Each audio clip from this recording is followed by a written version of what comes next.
Well, good evening, everyone. Today, I'm super excited. I'm excited for two things. So, number one, I'm excited because I've had quite a long day today dealing with different things. But number two, someone that I admire, someone a lot of people in the continent admire, have decided to join us at the Pitch Room Africa. This person needs no introduction, but for some of you who listen to my podcast because you want to listen and you want to understand what is happening in the continent, this is specifically for you. That's why I'm doing this introduction. This man is known as the godfather of the African tech ecosystem, Mr. Tomi Davies. Welcome to the Pitch Room Africa, sir. Thank you very much. I'm glad to be here. So you've done so many things. So when I was preparing for the conversation, I realized that you've done a whole lot more than a lot of people think about. So a lot of people think, oh, Mr. Tomi Davies, he's just this fantastic mentor, investor, known for Lagos Lagos Angel Network and then Africa Business Angel Network. That's what people know. But people don't really know the many things that you've done. But the scary part of all of this is you've not slowed down. So what is the story? What are you running after? What are you chasing? What am I chasing? Well, that's an excellent question because, our drivers are different. And in my personal case, it's to not be the lesser son of a greater father. What do you mean? Take us back to that. That's Okay. It's about antecedents and what those who went before you have achieved, creating the expectation of what you must achieve. And I come from a family that has drilled into its psyche the creation of value for other people as the fundamental component of our being. My great-grandfather was a signatory to the Treaty of Cession when the British took over Lagos. My grandfather was one of the founders in disgust with the British approach to Christian religion. He was one of the founders of the Cherubim and Seraphim Church in Nigeria. My late father, Chief Hezekiah Oladipo Davis, Queen's Counsel, QC, KT, Chevalier de l'Ordre National du Mérite Français, Industrial, a Knight of the French, was made a Queen's Counsel after defending Jomo Kenyatta during the Mau Mau trials and had Nelson Mandela as one of his clients. Besides that, he was Nigeria's first ever Minister of Trade and Industry and wrote the oil mining licenses that have become the bedrock of Nigeria. okay. So that's kind of like a scary family to come out from. Is it? It gets worse. You're from Yeah. Okay. Now there's a very popular Nigerian artist we have called Sunny Ade. Yes. Okay, King Sunny Ade. And one of Sunny Ade's most popular songs is a song called Rod Publicity, R-O-D Publicity, which he sang in praise of the first ever indigenous Nigerian advertising company. The founders of that company, Rod Publicity, were Remi Adeoye, Olufalaye, and Akin Davis. Davis, my older brother. Now, should I continue to flower it out, my immediate younger sister, Fumi, who is married to a Ghanaian and therefore Fumi Goka, but she was Fumi Davis, was the first ever female deputy managing director for a big five oil company in Nigeria. You know what that means. Yes. She was the DMD for Ajip Oil in Nigeria. Now, just let me round it up by my youngest brother is now the vice chancellor for the medical school at the University of Nebraska in the United States. So I have to ask this question before you go on. I have to ask this question. How was it like in your house when it comes to report card presentation day? Lord have mercy. How did you know? I've got to tell the story then. Now I see what you mean by insightful questions. Let me tell you a story. My older brother, not the advertiser, I have another one, an older brother, he lives in Birmingham now. We have something, oh, you're from Sierra Leone, so you know about the West African School Certificate. Yes, yes. All right, WAEC. My older brother sat 12 papers, got 12 A1s and 9 A stars.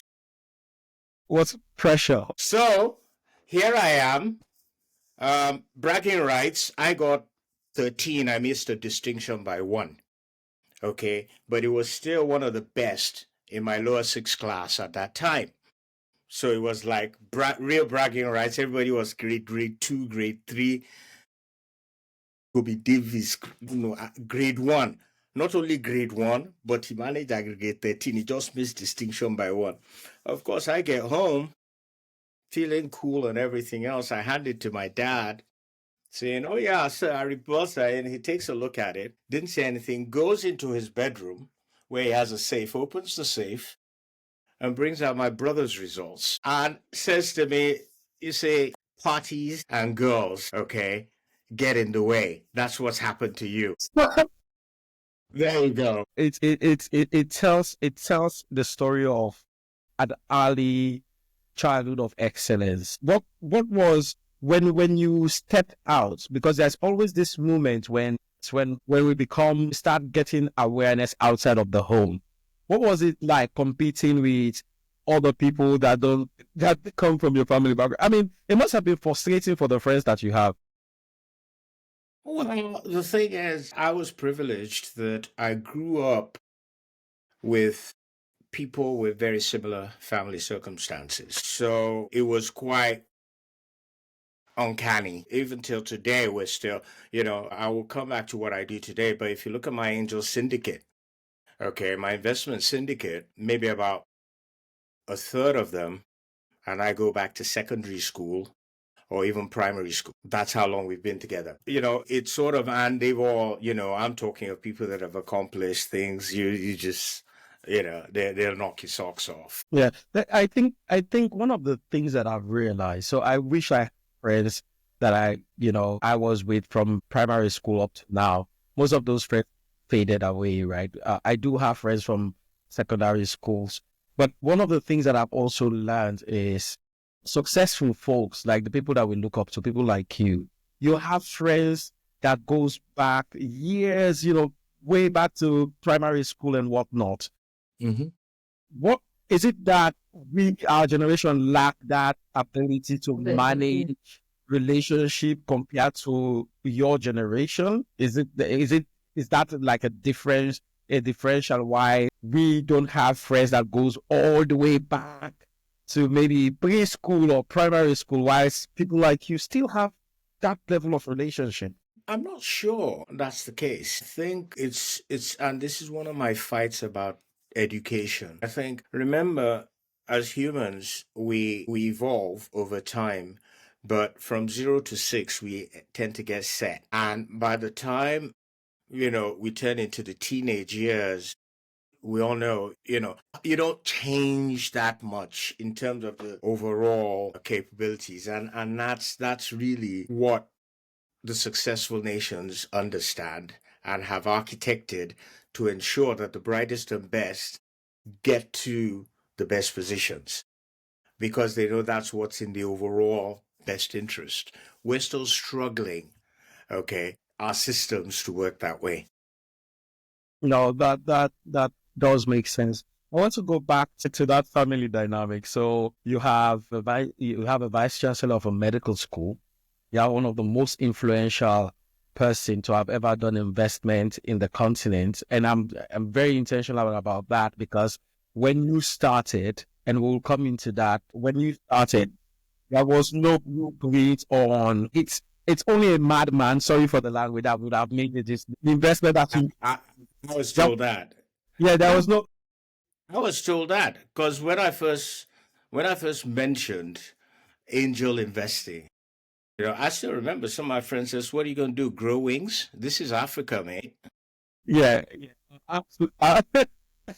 No, absolutely. But the question that I wanted to ask him is a little bit a solemn one. Do you think Dad, wherever he is today, would have said to you, Tommy, you have actually accomplished or even surpassed what I envisioned for you? Or would you think he would still go into his safe and say, gas and party actually diverted you? What do you think? If my if my dad showed up, well, he'd probably be the one that would tell me that, hey, you see, if you'd got it right, you'd have invested in Flutterwave when they came to tell you about it. But you weren't listening. You are too busy doing other things. No, That's the big one that got away. I mean, we'll go into that. But now you left Nigeria to come study to come in the UK. How was it like? No, I was born in the UK. Oh, you were born. My dad became a minister in politics and all of that, so he carted us all up to Nigeria. Yes, but you had to then come back from Nigeria to come. Then, when he died, I came back to the UK. Until he did, I didn't. Did you We when came he here on holidays and all of that, but I didn't live here like I do now until 1989 when he died. passed away, which is a moment. And I remember when my dad passed away, I almost revolted a little bit. There was a little bit of that, male instinct that comes up because you're trying to find out what happened. And that happened to you. You had to come back to your home country, which is the UK, even though you've been in Nigeria. Did you feel as if you left his path a little bit? Did you rebel in any way? Or where you were just like the really good son that, he wanted you to be? Well, I don't understand. Did I So, rebel? Me, I was a troublemaker right from childhood. Go ask any of my friends. I'm notorious for that. Why? Because I was the brainiac who always got bored with everybody. okay. How was the reason why I'm asking that question because I wanted to know like how was it like coming coming back to the UK and with all of like the cultures and all of those things happening. No, well, I used to talk like this when I was a child, and I really used to talk funny. But the Nigerians beat it out of me when I got back to Nigeria. They'd call me and say, "Come on, here, say something." And then if I said it, I'd get a thumping. Say, "That's not how we talk here. What's wrong with you?" And that's the perfect thing. that's that's the perfect thing. Mr. Davis, there's been a lot of different things about just who you are as a person. And I think you mentioned being rebellious. You mentioned being someone who was a troublemaker. And at one point in time, you decided to start causing trouble, whether in a good way or for some other actors in a bad way. Take us through your journey returning back to Nigeria now as a professional. I know, like we can explore your technical I've background. returned to Nigeria twice as a professional. So let's talk about the first time that you went back and then you created that problem and then people wanted to beat you in your house. So you had to come back. Oh, that was the second time. That was the second. What was the first time? First time was when I finished university. I went to University of Miami, and on graduation, IBM picked me up.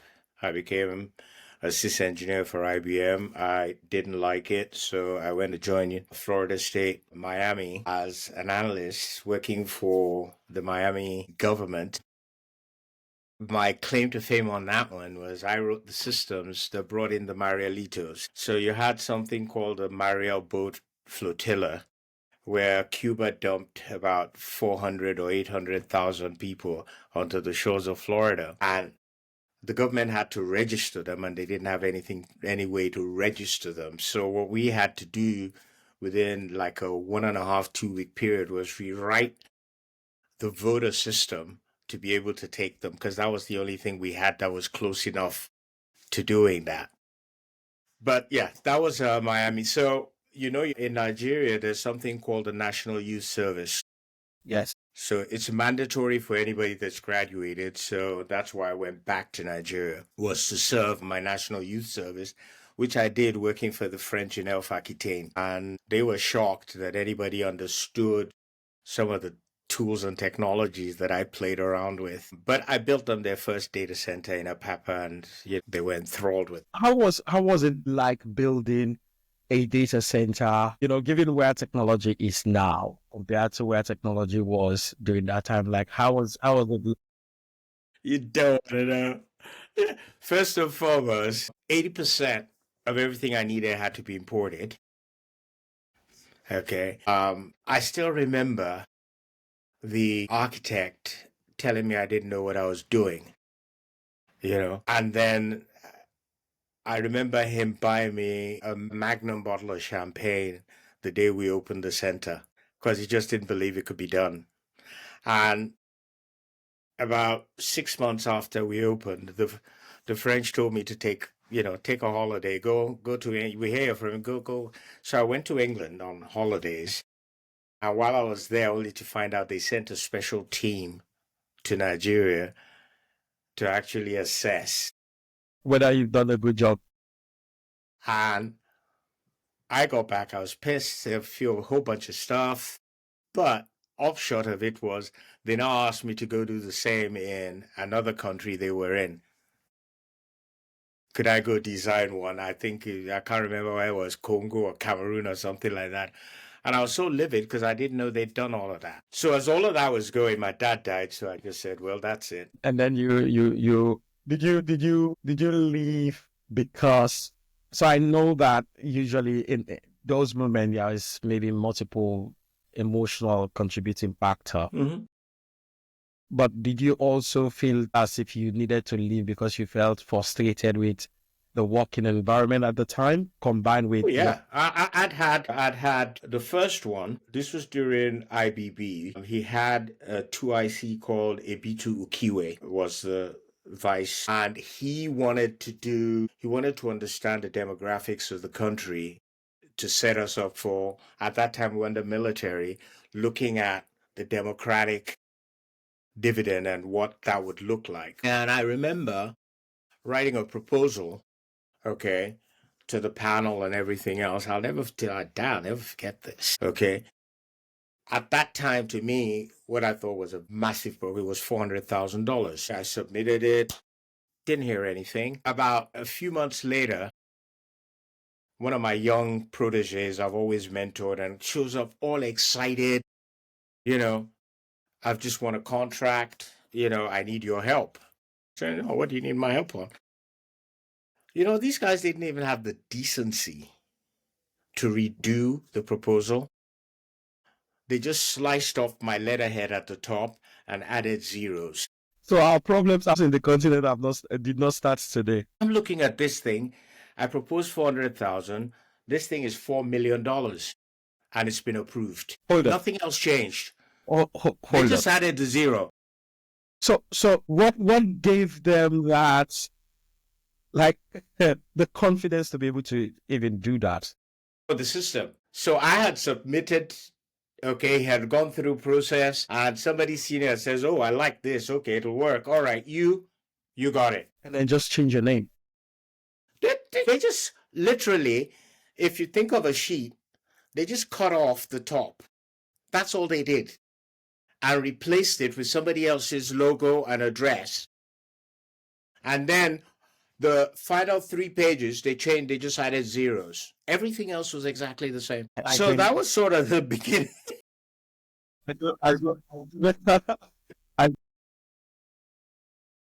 So that's trivial, okay, compared to some of the other things I've gone through.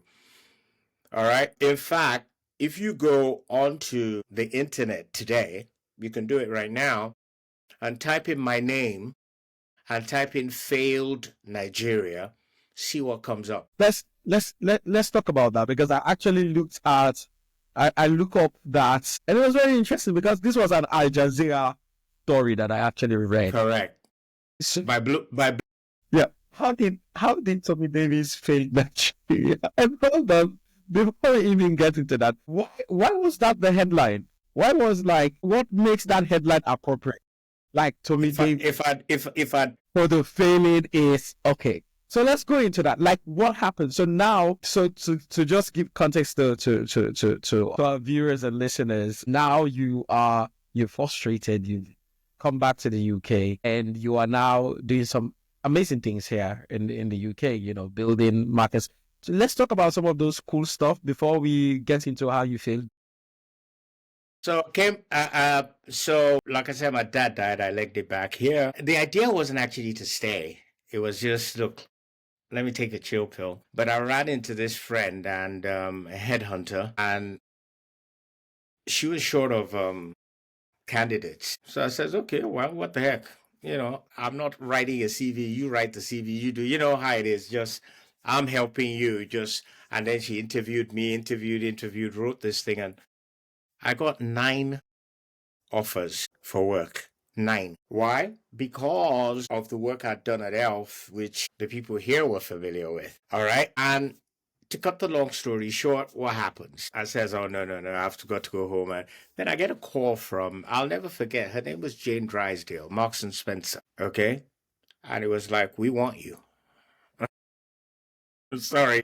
Says, no, seriously, what's it going to take? I says, first and foremost, my family is still in Nigeria. You know, I got a wife, I got 2 kids. And says, that's fine. We'll bring them. Anything else? Well, you know, my dad died. I'm actually staying in the old house. It's his house. You know, we're trying to figure out what to do with it, blah, blah, blah. If I'm bringing family, I've got to, oh, yeah, we'll give you. And by the way, we'll give you something to put in your pocket, you know. And the other people were Hewlett Packard. HP's was, we'll give you a car and we'll give you this. And, you know, so it was like, okay, eventually I just said, okay, I like Jane.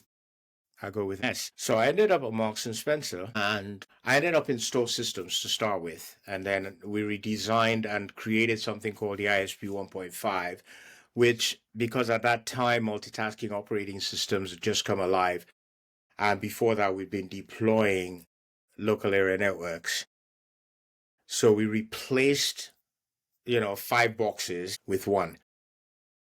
Now, if you know retailing, just think of in the back, you've just given them 40 to 80 square feet. That's more money. So it was supposed to go into some trial stores. It ended up being deployed across the network. And that's how I caught the attention of Johnny Saka. Johnny Saka's grandfather actually started Marks and Spencer. I still remember when I was due for promotion, he invited me to his office, Baker Street, massive, you know, I'm talking of, it's like the only other person whose office I saw like that was a permanent secretary at the UK ministries, similar. You know, the idea being is to intimidate. So you have to walk from the door to my desk. I'm sitting at the desk and I can watch you walking as you come along. I can make, you know, and all of that. Now, in Johnny's office, he had paintings. And what were these paintings of? The slave trade. Here I am, I'm walking in, I'm going like this. Was it meant to be like what? It was inherited paintings. They were worth a fortune, come through families and all of that kind of stuff, you know.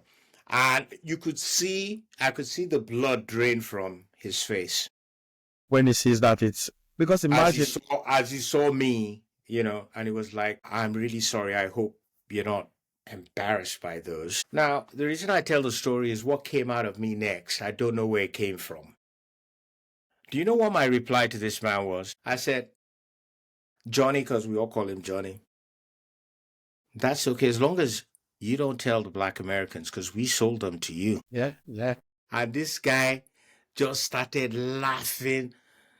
I I don't mean, you know, like we can go into that. It will trouble a lot of people, but the truth is, we did. We actually did. We actually did. You know, he said he'd never met anybody that had that perspective, that we were culpable. That's what happened. Okay. I said, but that's how I was brought up. That's how I was educated. You know, this is not a one-sided.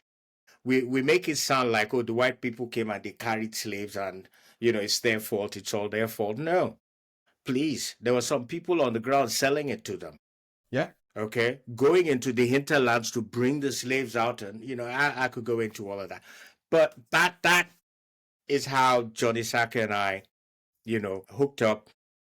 Cut a long story short, I end up as head of IT research, okay, with a budget that a lot of people still don't believe a black man could ever get in the UK at that time, doing things that, I did, for example, massively parallel processing with Bob McClatchy at Oxford University.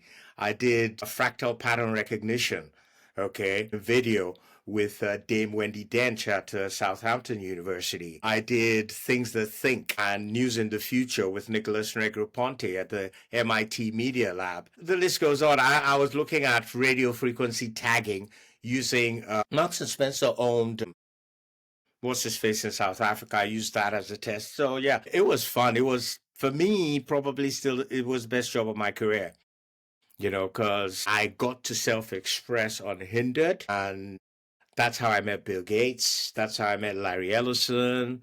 That's how I met Alan Kay. You name it, that was because you can just imagine, here's this black guy, okay, in 100-year-old Jewish institution. And the reason he's there is because he's tech. Oh, if he's there for tech, then he must know what he's doing. I mean, they will not make that mistake. I mean, you can fly under the radar for a lot of things on that, but not for. My boss at that time, who's still my friend, Dr. Simon Orabigan, had a PhD in nuclear physics from Oxford University. Okay, so,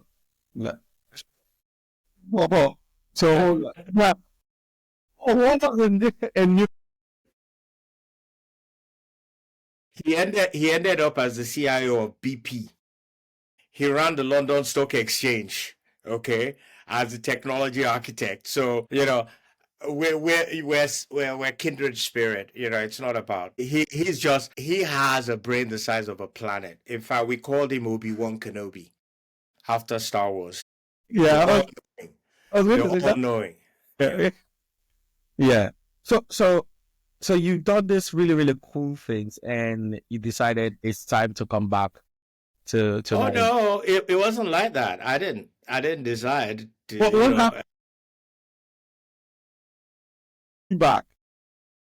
Two things conspired, okay, to take me back. The first was, even though I loved S, I tried to sell on the website. They wouldn't let me. They told me to stay in technology, that they knew retail, so I quit. I joined Ernst & Young, where I ran futurewealth.co.uk. So, built a whole bunch of things. I'm not going to bore you with the details of that. But the bottom line of it was, in that role, okay, I had the biggest failure of the .com era. It's even on Wikipedia. Let's talk about that failure, because .com, everybody was going frenzy, everybody was coming online. What happened? Like, you remember, this was like the black man who has been known to have one of the largest technical budgets in the UK, unheard of. And what happened? Well, there was this couple, not that they were married, but they were a pair. One of them was a model, the other one, but they'd come up in Scandinavia. They'd created Bocus, which was an online bookshop, just like Amazon. So we got excited, incubated them. We were going to create an online platform that would allow students to buy branded goods at a discount. Because remember, at that time, the internet wasn't widely available. It was available primarily on campuses. So the target was to use the students and, Anyway, we raised millions of dollars, and half of it went up one of the co-founders' nose. So within 2 years, the company shut down. You can look it up. It's called boo.com. How did you deal with the investors? Like, what was the dynamics in having that conversation? Well, the good news is the forensic after is what led to my creation of the poem framework, which is the basis of my book, Investment Worthy Startup. And it's the learnings from that failure that have triggered. People think I'm too draconian on first outside checks, or you're too tough. There's this. No, we're talking of Boo.com would be 2002, 2003, or thereabouts, So you can imagine, okay, how much data one now has based on the framework. And that's what I'm sitting on. That's why, sometimes, I have a young man, he came to me in 21 and says, oh, I've got this great idea. I said, sorry, the market's not big enough. They funded him. 2 years later, he went bust. So it's not just about revenue, it's about foresight. But I jump ahead. I hope you're starting to see a pattern here. No, Yeah. absolutely, absolutely. I mean, to be honest, the one thing that I've learned about, just doing big things in a community wherein it's unheard of is that the scars or the failures are much more painful because it emphasizes everybody else, like the naysayers' voices saying, "You see, we said he wasn't good enough. We said." Been there, done that so many And times. so It's by so the time true. you leave that environment, you have like this mindset that is a lot more tougher than what other people have. I want to really jump into another part of the conversation, but I really wanted to just, how did you fail Nigeria? I just want to explore like, how did Tomi Davies fail Nigeria? In my view, I failed Nigeria because I failed to adhere to the norms, okay, of the country. You can't change a country, a whole country, okay? Yes, it's nice to stand up for rights and but there are ways to do it. And I was naive, okay, in the way I went about what I did. What do I mean? Well, what happened? I told you, I don't know if I told you, but I went back the second time to Nigeria on the behest of the government because I'd built direct.gov.uk for the Blair government and Nigeria wanted e-government. And so I was told I wasn't there that he's one of yours. Cut the long story short, I end up in Abuja. The firm is called Alltech. We're still alive there in Abuja, but at the height of it, I think I had something like about 80 consultants working for us doing projects and all of that. So we pitched the World Bank on biometrics. They bought into it. We did a pilot with just the FCT, Federal Capital Territory. We discovered from that one, I think we discovered something like about 8 or 10,000 ghost workers. So the FCT minister at that time, Nasiru El-Rufai, was so excited about that. He's the one that took us to the World Bank saying, hey, these guys have something. So the World Bank says, okay, run a pilot. 6 ministries all across the country. Let's see if this really works. We deployed the system. It was, oh God, what's Taddy's company's name? System Spec, a Nigerian company called System Spec that deployed. We discovered 20,000 ghost workers, 26,000 to be precise. Not just 6 ministries. Yeah. And then I got called to this meeting, saying where the offer was made. And that's why I say I was naive. Okay. If it was today, I would have accepted the offer, tentatively saying, look, I'll be right back. And I'd have got the police and all the other people, somebody to come along with me. Are you with me? Which is what, like, there's a gentleman by the name of Femi Otedola who did exactly that. And I thought that was spot on, because it sends the right message. But I didn't. I just told them to go to hell. You guys are, you're all criminals, da da da. And they were just laughing. So hold on. So in the meeting where the offer was made, Yeah. that's where you decided to go bust. I just told them, me take a bribe, you must be bonkers. I'm not one of you idiots. And that's how I still feel. I build a system, you want me to compromise it because you want to give me money? The system's supposed to be creating value for the country. Who the F are you? This is what's wrong with Nigeria. So I shouldn't have said that to their face, because when they came calling, they tore my front door, literally. Tied my security guard's hands to his legs like a lamb to slaughter, and beat the shit out of me with a wheel spanner. I've still got the scars. And I was told, they just said we shouldn't kill you. but we don't want you here. So that's how I failed. Do you know who was ever like particularly behind that beating? Oh, we don't need to name the name, but No. It's not about names. I'll tell you further about the story. A friend of mine at that time was one of the deputy inspector generals of police, because I'd identified that one of the perpetrators was a policeman because I'd seen him subsequent to that attack in traffic, controlling traffic. He was a sergeant in the Mopo. So I called my friend saying, "Hey, I found the guys that beat me up at that. It's one of yours." And he told me, says, "Sorry, the IG's messed up the police force. All the policemen are up for hire, so not much I could do." That's what triggered my packing my bags and leaving. But I couldn't go home. I couldn't come back to the UK because my wife had told me to go. So I went to Kenya.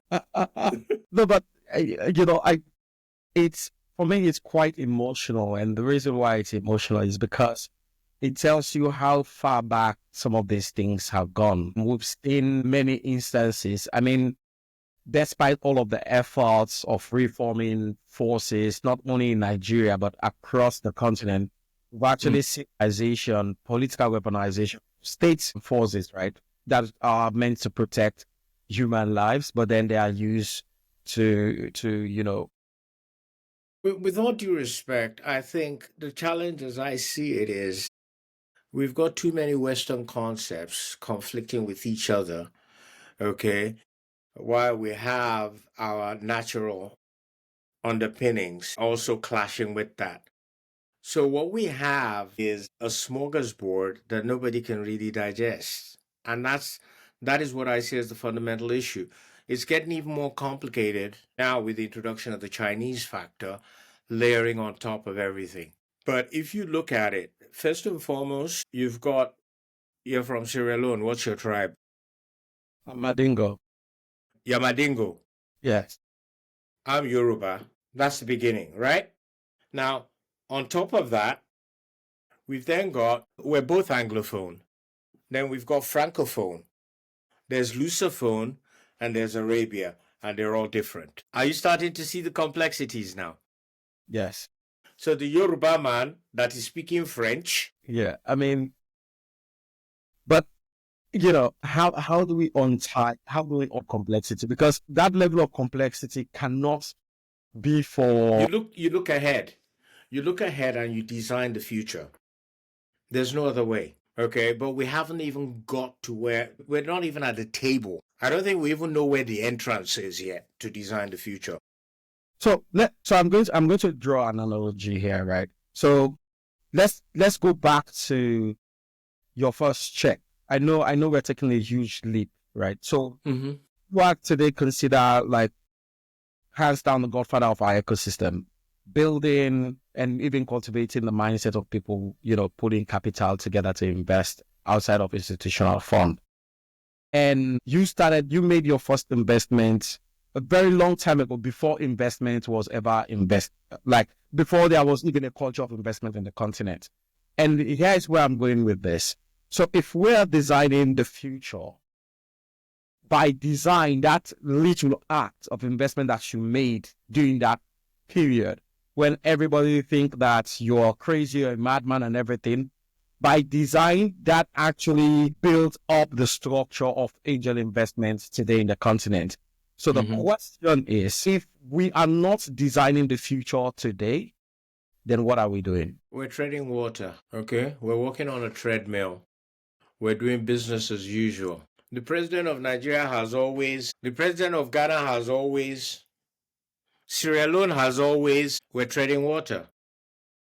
We're not breaking new boundaries. Look at what's happened in Mali, Niger, and in the last 2 years. Even Burkina Faso. I mean, we don't want. Burkina Faso, Mali,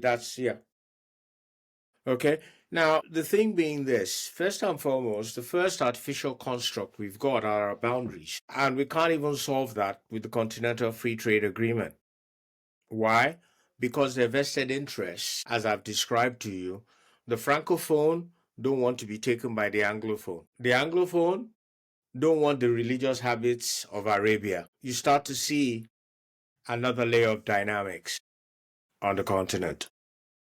So those are the inherent challenges that are delaying the progress in answer to your question.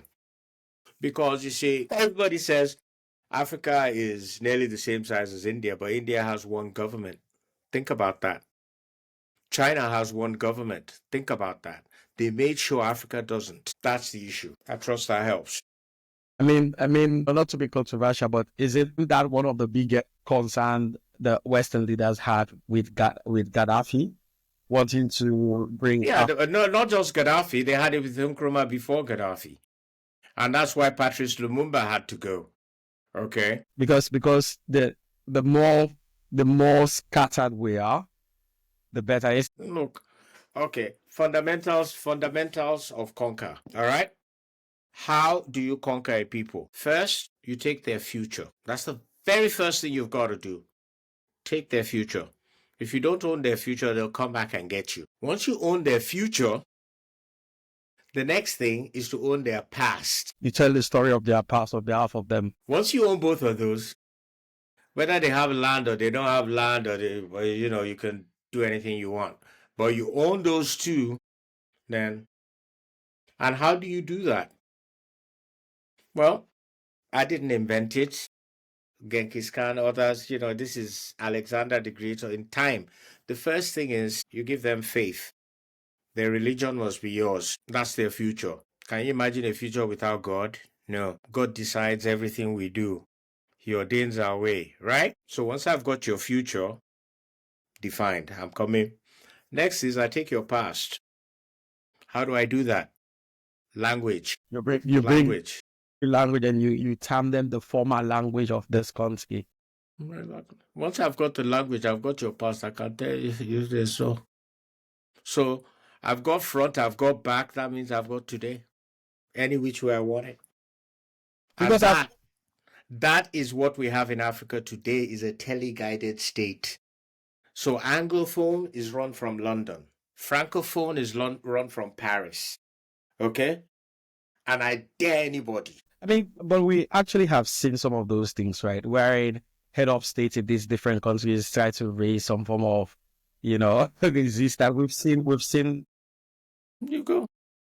You've brought up something that is scary to even think about now. So sometimes I have these thoughts around, like, why must my country have the official language as English?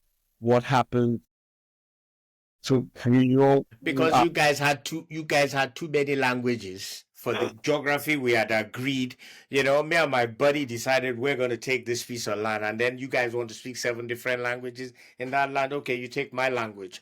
Back to what I was telling you. Okay, and knowing that if you say, oh, we want to revert to local language, the first question is which one? And then scatter everywhere. Because And then the fight starts. it starts again. My God, that's so much. Okay, so I even don't know to start with my next question, because I have so many questions in this area now. Because I'm thinking about this. So I remember there was a time, I can't remember the person that I was having a conversation with, but it was someone high up in the education ministry in Sierra Leone. This was before this government. And one of the things that I was having a meeting with them, and I said to them that, can you imagine if chemistry or physics or advanced mathematics were being taught in Creole or in like one of our local languages? Like, can you imagine, would that influence our ability to understand chemistry or our ability to understand physics a little bit more? Because I wasn't the question I ask, which nobody's been able to answer. Okay. Let me put it, since you talk about Creole, why is there no Creole physics textbook? Why isn't there a Creole chemistry textbook? That's my point. That's exactly my point.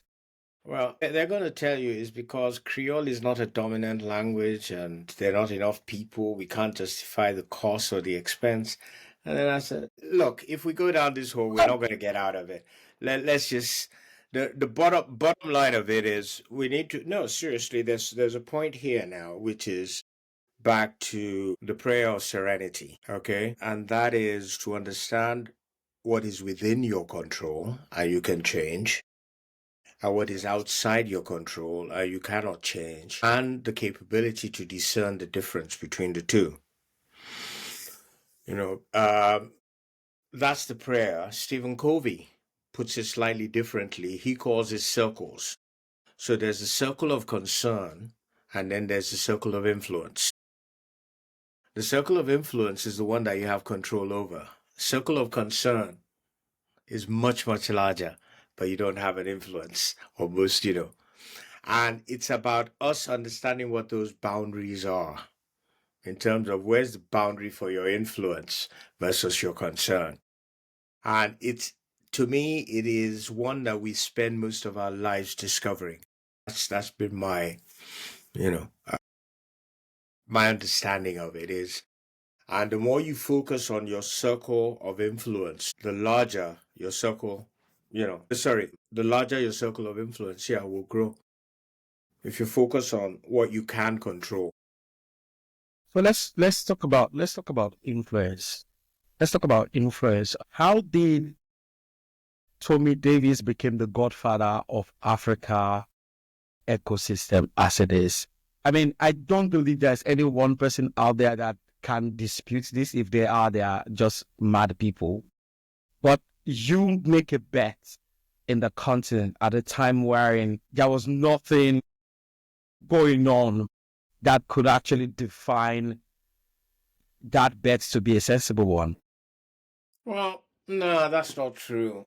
I had an advantage, which is what I told you. Okay. As far back as 1982, I was in University of Miami's Institute of Artificial Intelligence. Okay. I told you I worked with ELF.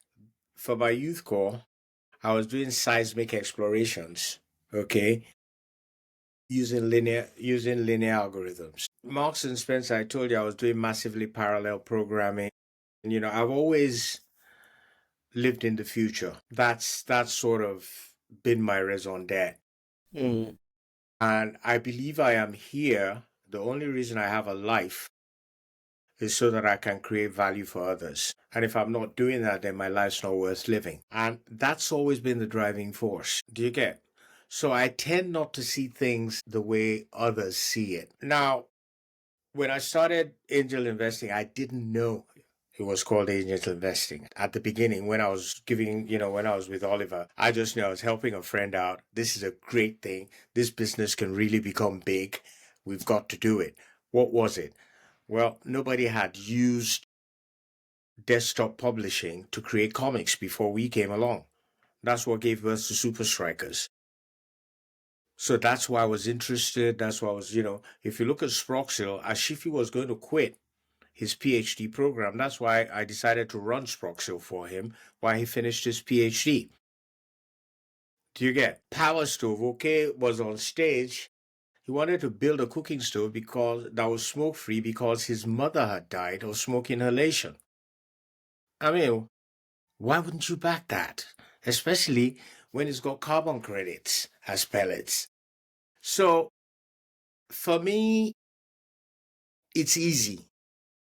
Because where I get off, where I really, really, feel good, is when I see other people achieve what we've discussed that they want to get. Just like you saying, oh, I'd like to have you on my podcast, and we're having the podcast. Nothing beats that. So you've always, and this brings me back to the one thing that you said, which I think was, very fundamental. You're quite inspiring, really, that you have to always find a way to engineer the future. And the only way you can engineer the future is when you are able to live in it, when you are able to see that future. Would you say you mentioned that when you wrote your first check, you didn't really know that it was angel investing, but would you say that was a future where you are now was a future you foresaw when you wrote that first check? Well, I wasn't writing the first check because I foresaw my own future.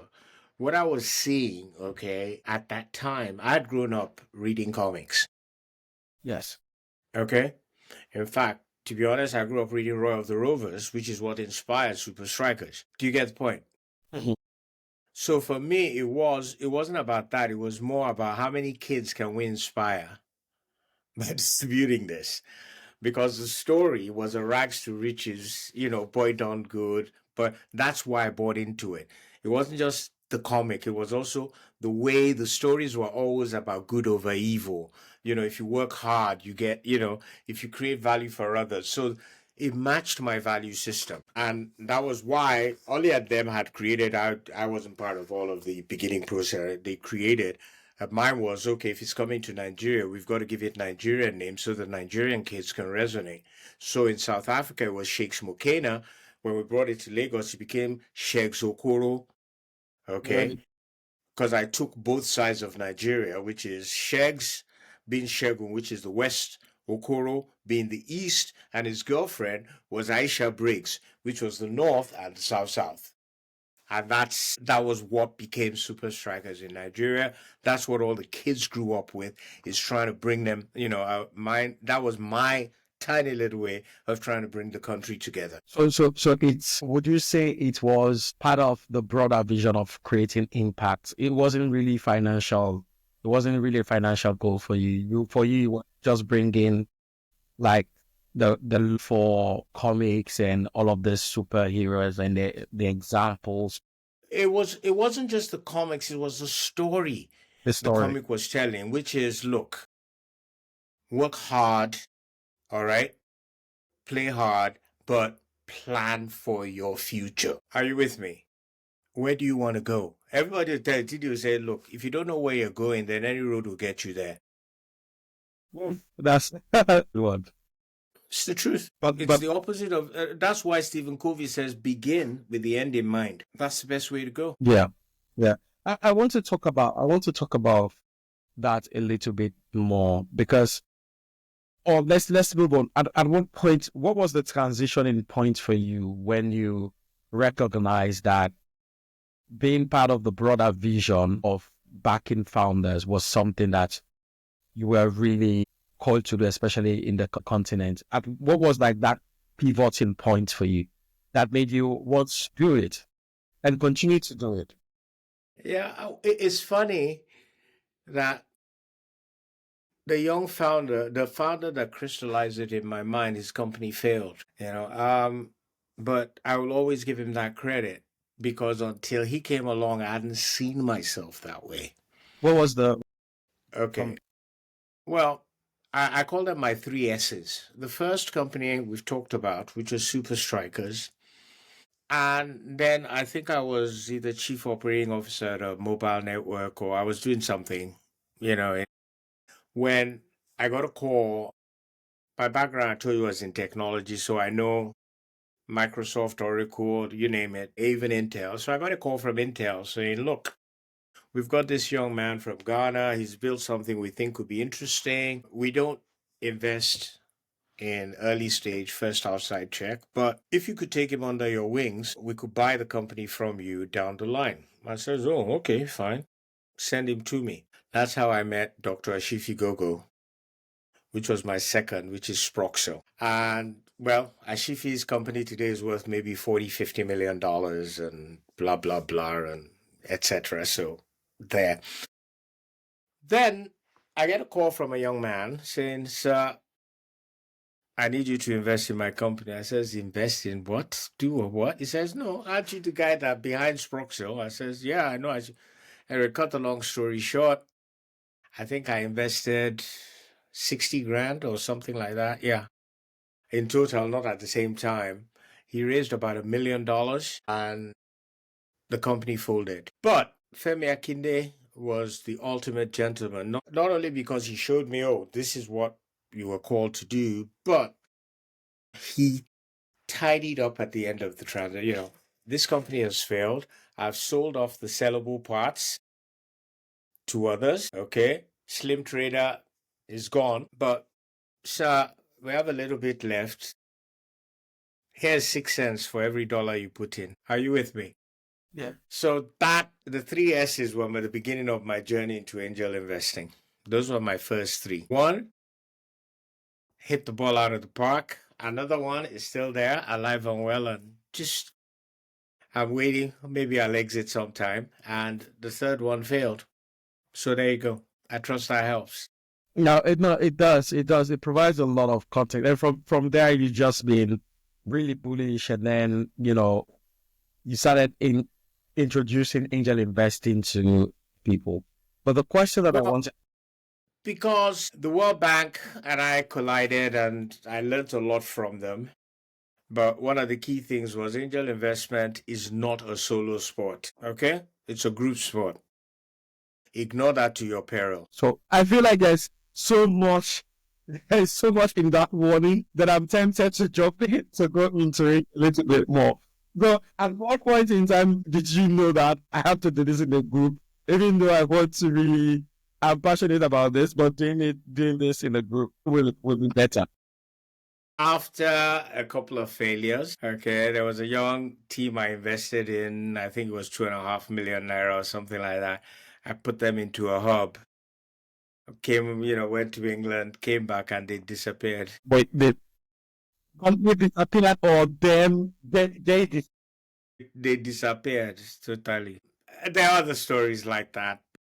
By and large, also, it's not just about that. It's also about competence and knowing what you're strong at and what you know and what you don't know. I am yet to meet anybody in technology that can bamboozle me with technology. Okay, and I've met quite a fair bit, but I'm absolutely not the person when it comes to finance. As an example, if you're talking of customer acquisition or marketing, you probably want to find somebody who knows what they're doing, not TD. But if you want to talk about how secure your user experience is, whether or not the API set you're using is appropriate for the kind of transactions you're conducting, then we can have that conversation. And that's why you hunt in groups. I have an advantage that there aren't too many geriatrics who are prompt engineers, especially of my skin color. And that's the big indicator. How easy was it to actually form the group? Like to convince other people because No, it's easy. Once you lose money, unless you're not an angel investor, once you lose one or two, you realize that, okay, we're better hunting in packs. And instead of me giving one startup 5K, all right, I can give 5 startups 1K each. I find 4 other friends, and each startup now still gets 5K, but all of a sudden we've spread our bets, and that's what it's all about. Yeah, but I want to really go into the history of that, because that is going to lead us to how the whole Lagos Angel Network came about, right? And how you've gone to invest in hundreds of companies. And the reason why I'm interested in that, Mr. Davies, is because we often talk to, I mean, I can say I'm an advocate for pulling local capital to actually invest more and take the risk to bet more on our founders rather than to sit down hoping that, still have that mindset of a savior coming from outside to support us. But then the one question that I've been asked many times is, traditionally, a lot of the HNIs, so as much as HNIs in the continent today are a lot more aware now, as much as we have new class of HNIs who are interested in taking bets, we have still majority of them who don't really believe in this type of investing, right? They still believe in that infrastructure. They still believe in that traditional. You can't blame them. You can't blame them. Okay. Now, the reason I do angel and I can do angel the way I do is because I'm a Lagos boy. Okay. I belong to Lagos. Lagos belongs to me. I dare anybody. Do you get my point? So I want my great great grandchildren to be able to be part of Lagos. So if I lose 500,000 today, I make 1 million tomorrow, I lose 2 million, it's irrelevant. It's the fact that I'm in the game. Okay? It's the fact that I am relevant. So my family is relevant. So my people are relevant. Why? And we're known for the right things, which is helping others. As long as those stay, then yeah, we've got to keep it. Why? Because that's how else are you going to know I'm a Lagosian if I'm not doing something that's relevant to Lagos in the modern world? Before, yes, once you own property and we're moving away from physical property to digital properties. In another 100 years, okay, there will be no. It's like now. Think about. I don't know. You live in where you live in. Right.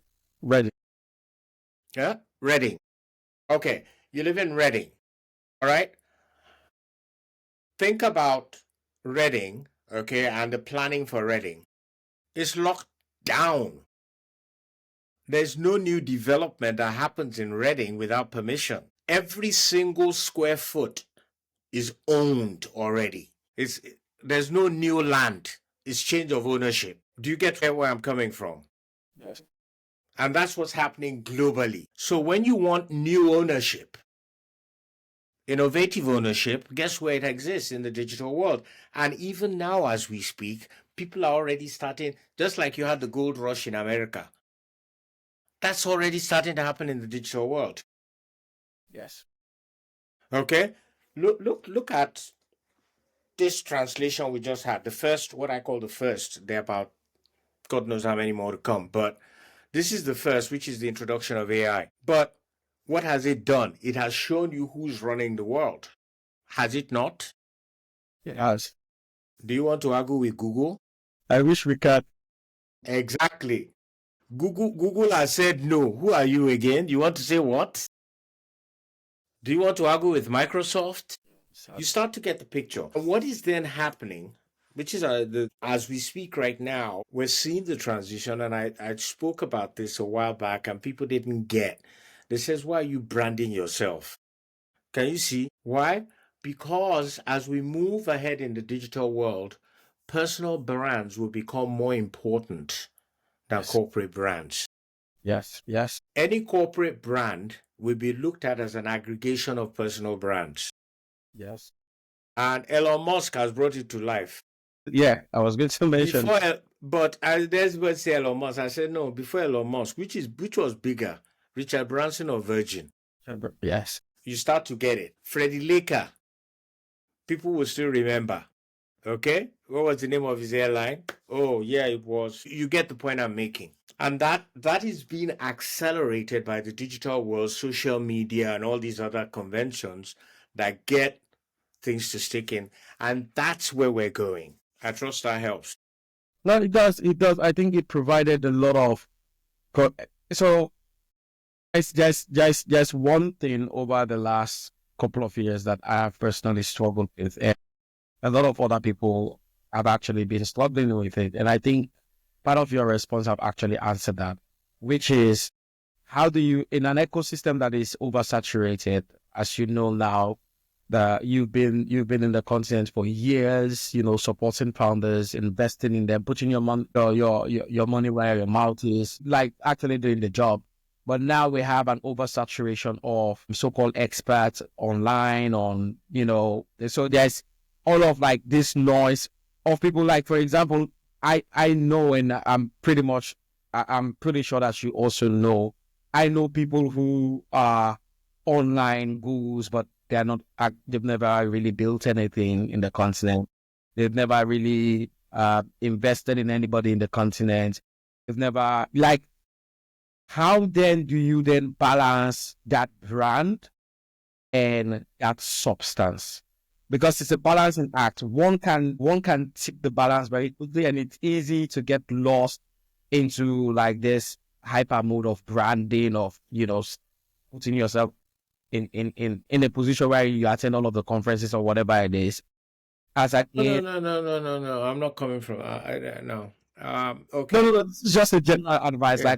Like For example, now I'm just at the beginning of a new organization I'm setting up. Because December 31st, I stepped down from ABAN after 10 years, and I was delighted to step down to hand over to a female president. So ABAN now has a female president and a female CEO. And what I'm doing now is I'm turning my focus away from the continent, but towards the continent. So I'm focusing on the diaspora, that's you and I, and the fact that we're sending $90 billion a year to the continent, but nobody's sat down to really structure, okay, and make a case to the diaspora as to why they should consider startups on the continent specifically. That's what I'm about to do with Diaglocal.com. You can look it up. And please join us. I'm part of the movement.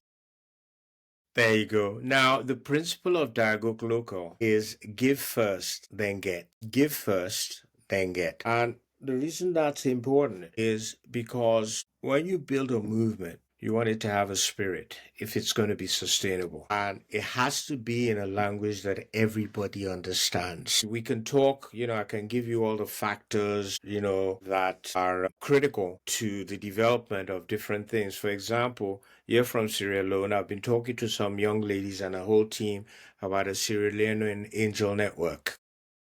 Okay. And the ability for them to be able to deploy capital in Freetown and other places. Now, that's not me. Are you with me? But what I can bring to that table is here's how you structure your term sheet. This is what you should do, okay, to make sure the shareholders' agreements are right. Safes, you might want to look at convertible notes instead of safes now because that one can facilitate, and that's what the spirit of it is, okay?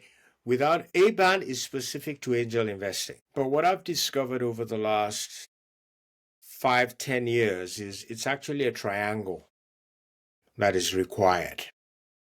What do I mean by that? The innovation hubs are critical to the continent because they are the response to the lack of entrepreneurial education in our education systems. Are you with me? Yeah. Oh yeah, you can get an MBA, but your MBA is for corporate. Yes. We've learned that now. We've learned that. Well, now we didn't. But now we know. Who teaches you how to raise money from venture capital? The hubs. Are you with me? The innovation hubs, the angel networks, and the founders. You can add the development partners because they've been actually instrumental in bringing this ecosystem to life. I will always give them credit for that, especially people like GIZ, the Germans. So it's that triumvirate that we're talking about. When they come together, become an economic force. So here's a question. So let's talk about the triangle. So the founders. Let's talk about the founders, right? Yep. You've backed so many founders, and you've lost money with some. You've made money with some. Some you've just mentored. What makes a great founder for you? What makes a great founder? The first thing is vision. How far can they see? Okay? Because especially in Africa, where we live on short-term thinking, okay, it's extremely, extremely difficult, okay, for people to see far. So that's sort of the first. The second thing is what I call adaptability, the ability to navigate terrain, okay, while keeping a focus on the destination. So, yes, I've got to pivot, but I'm still, and it's that, yeah. Is it easy to identify? How do you identify them? Particularly, do you have a framework, a system that you use to identify a great founder? Yeah, the poem framework, which I use religiously, actually breaks down, it breaks down founder assessment to make it so, much easier. Okay, because it gives you a structure. Me, the first thing I want to know is tell me about yourself. Just like you said, give me your story. You know, I'm not listening just for how you've navigated your life. I'm also listening to how you see yourself in your story. Okay, that's the first critical element. What is your self perception? Are you with me? Are you a reactor? Are you a driver? There are different frameworks we have psychologically for assessing this, which we use subsequently. But you ask the question, and those are the kind of things I'm listening, for is who is this person as they tell their story? So that's sort of the first part of it. The second is you want to understand how they relate to people. Are they adaptive or defensive? Okay. Is it my way or the highway? Or is it, that's interesting. How about? And they're two different. So again, you're navigating all of that, trying to paint yourself a picture of this person. So that's sort of the first part. Okay. Once you've done that, then you want to understand, where do they think they're going? Okay, what's this vision? And the vision is typically around a core solution to a problem. So you start trying to see, why do you want to solve this problem with your life? And why is it important to you? We'll come back to the parameters in a second, but those are the things you're trying to understand at the beginning, is what's driving. Okay? I gave you an example of a young man that I met on stage in South Africa. When I met him, he had a picture of what he wanted to build. And that wasn't what was enthralling. The driving force was the fact that this smoke-free thing will make sure that others don't die like my mother did. That is a powerful driver. Today, that company is worth at least 20, maybe $25 million. He's raised over $1 million in grants. Okay? So it's the personality combined with the vision, okay, combined with the possibility of it. What I call the possibility, that's sort of the part nobody can really, there's, how you see things and there's a cloud around, but you can see, have a glimpse. I trust that helps. Well, it does. I think that's a magic. Just to clarify, the book is out, right? Yeah, investment worthy startup. It's So available on Amazon.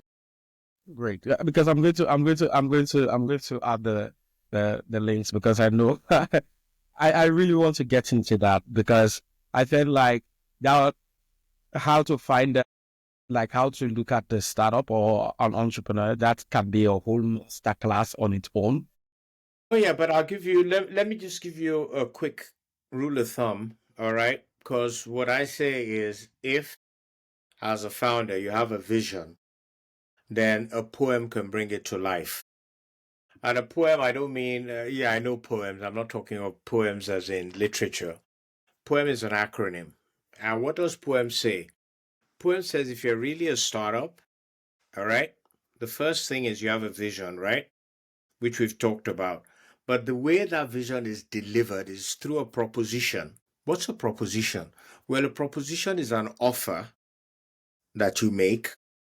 So the offer is defined to customers in a market. But we start from the market. Why do we start from the market? Because you can never be bigger than your market. Okay? And once we know the market, it sets the tone for everything else. Just like we were having the conversation. If you say my market is in Saudi Arabia, then you can't be selling alcohol. If you say, oh no, my market is in Nigeria, are you with me?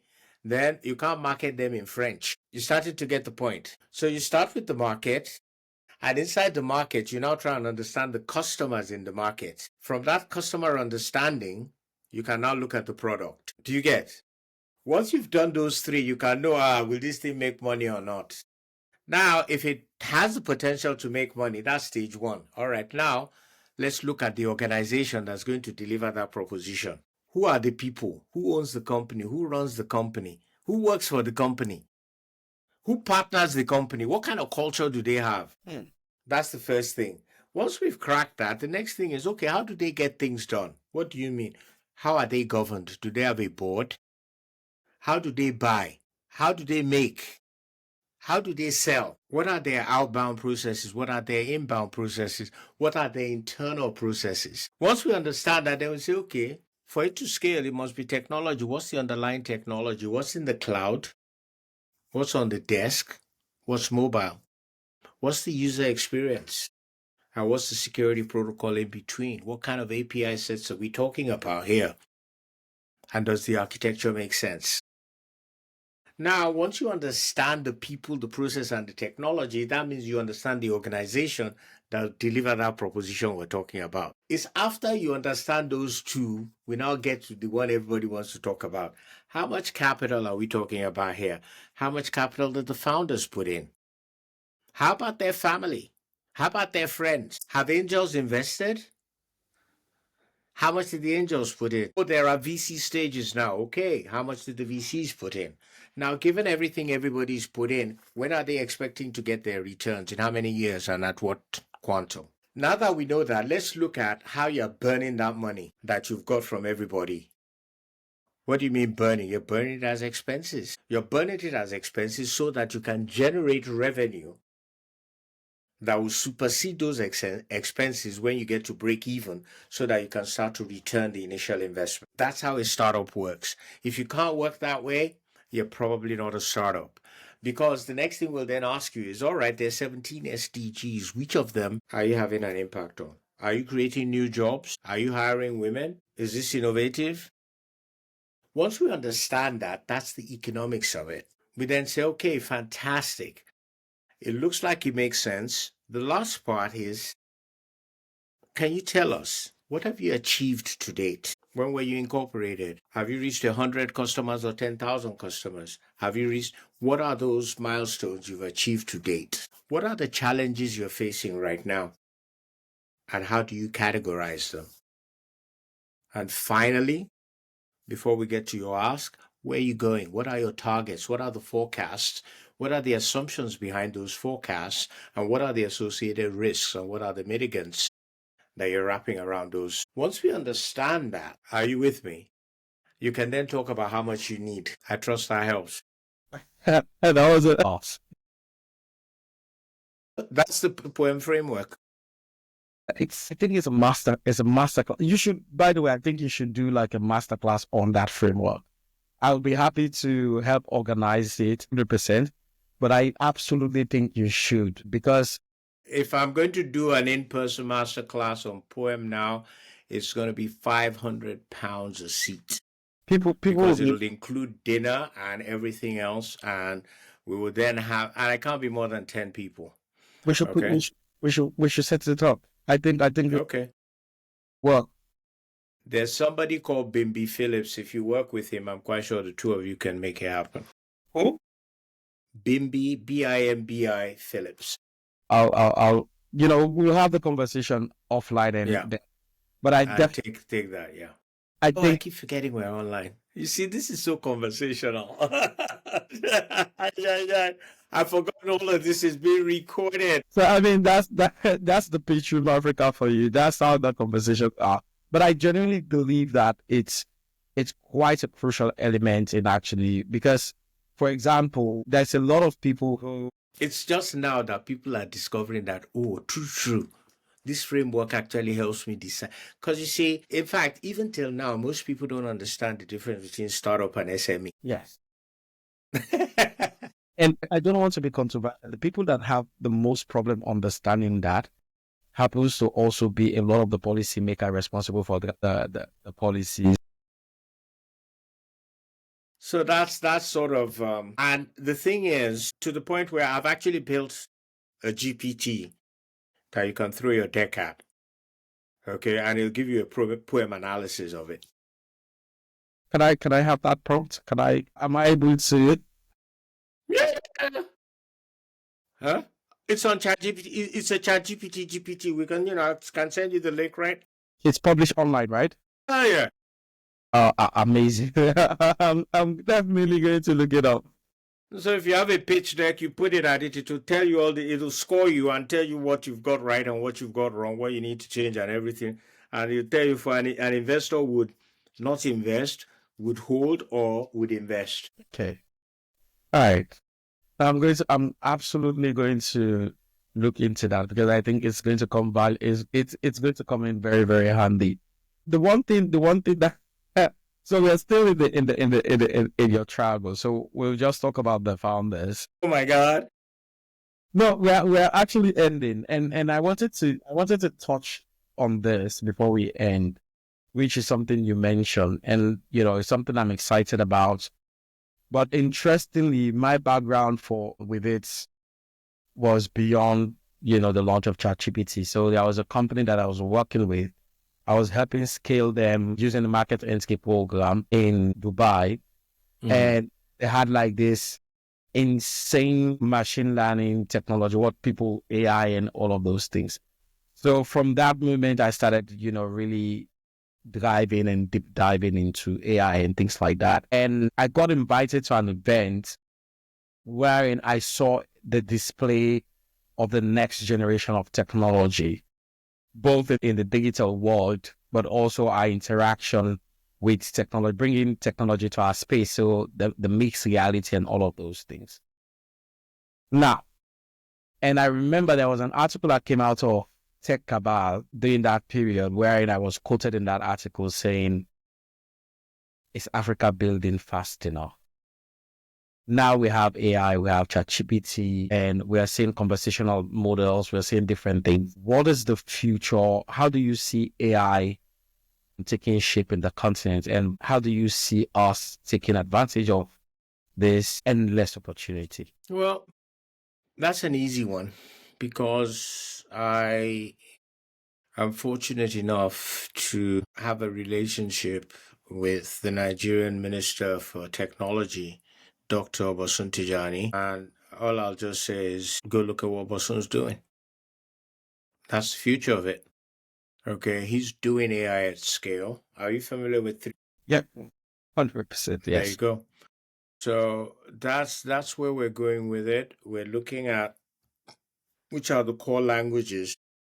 And the question I ask people is the one I asked you. Why isn't there a Creole physics book? What AI will do is will allow us to have a Yoruba chemistry book. It'll allow us to have an Hausa chemistry book. So these things are coming, but they're going to take time because don't forget, the infrastructure is a requirement. Okay, and that means having the hard capability to do that. People are laughing, but I said, well, I still remember when landlines was the order of the day and the bragging rights, was the different rotary, how sexy your rotary phone is, and people saw phones not as personal, but as an extension of a particular building. Yes. So you'd go take a phone call, rather than it being. So look at the switch and what that has generated.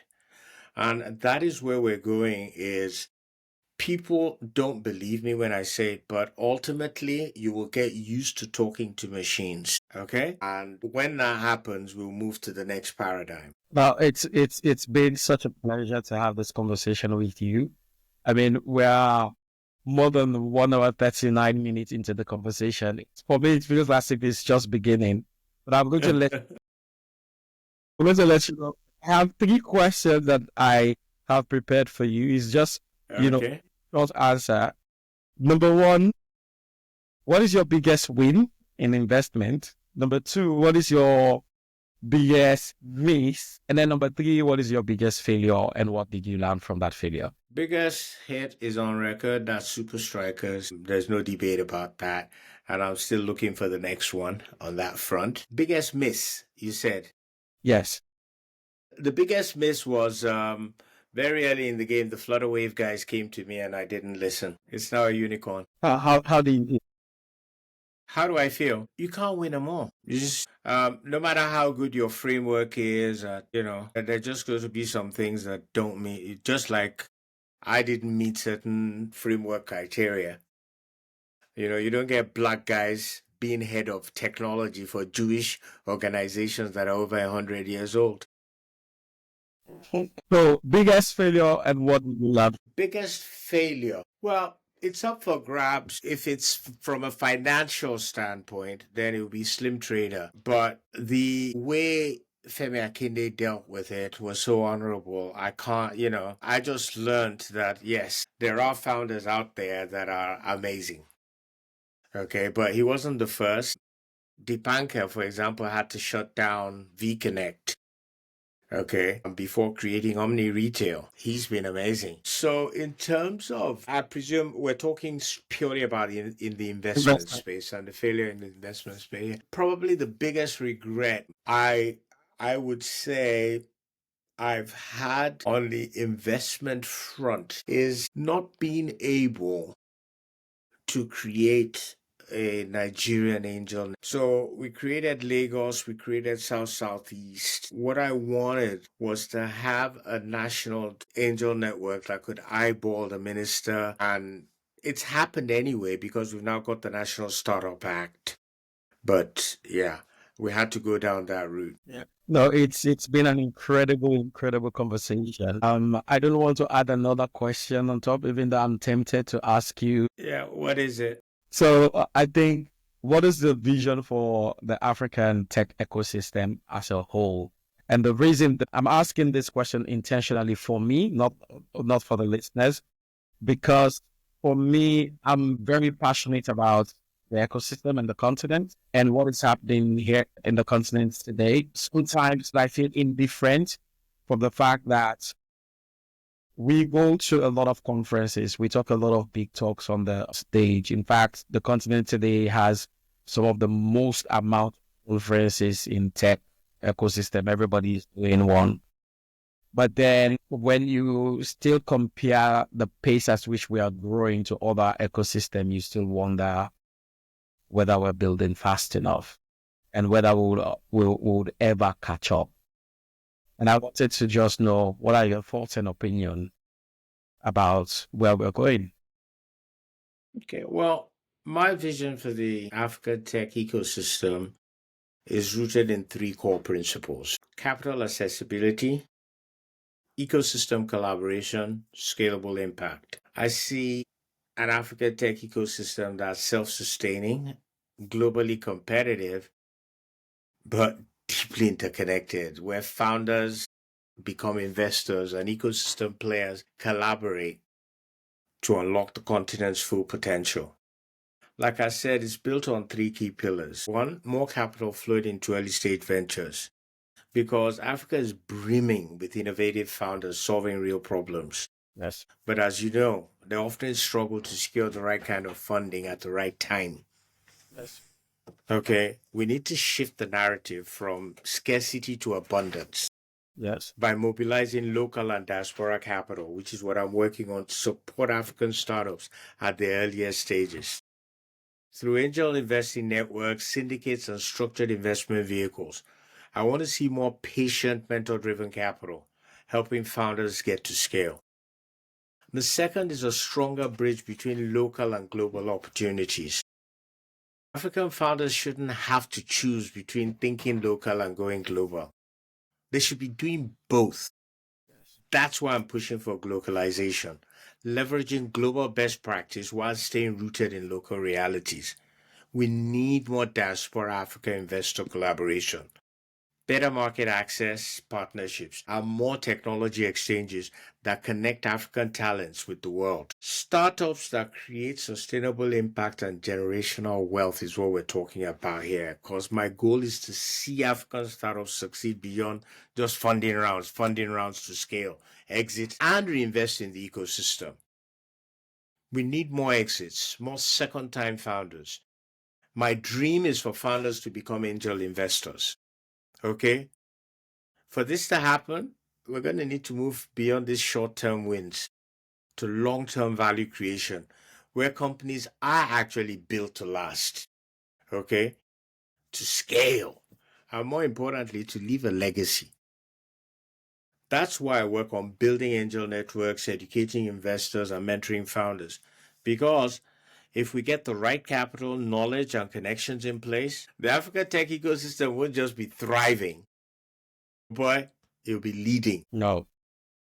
Thank you very much. Ladies and gentlemen, until next time, I've been your host, and I've been joined by the amazing Tomi Davies, the man who failed Nigeria, but also the godfather of the African tech ecosystem. Thank you so much for joining me today. My pleasure. Thanks a lot. Thank you. You take care.